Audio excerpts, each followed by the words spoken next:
গঙ্গাধারে এলে বলো? অনেকদিন পরে এসেছি, আমরা তো সময় হয় না। ওরা তুমি তো প্রতিদিনই গঙ্গাধারে আসো। আরে রোজ হাঁটতে আসি, রোজ হাঁটতে আসতাম ভোরবেলা।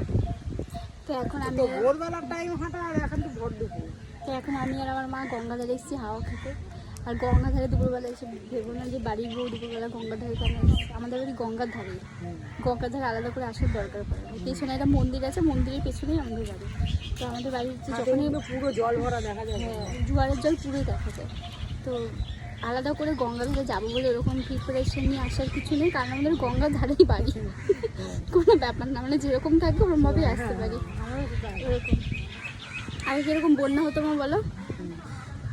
বলো মা কিরকম বন্যা হতো? আর এখন তো জল ওঠে না। জল ওঠে, বন্যা হলে একদম আমাদের উঠোনে জল চলে আসে। উঠোনে 2000 সালের বন্যাতে তো টালি ডুবে গেছে।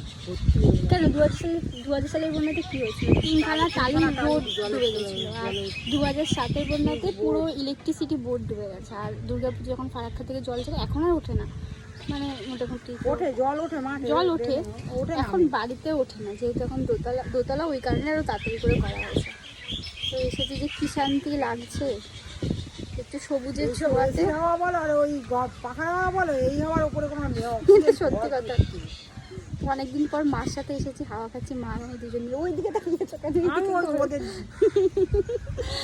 মা আর আমি দুজন মিলে এখন হাওয়া খাচ্ছি। একটু পর চলে যাবো, গিয়ে লাঞ্চ থালি শেয়ার করবো তোমাদের সাথে। তো চলো, টাটা।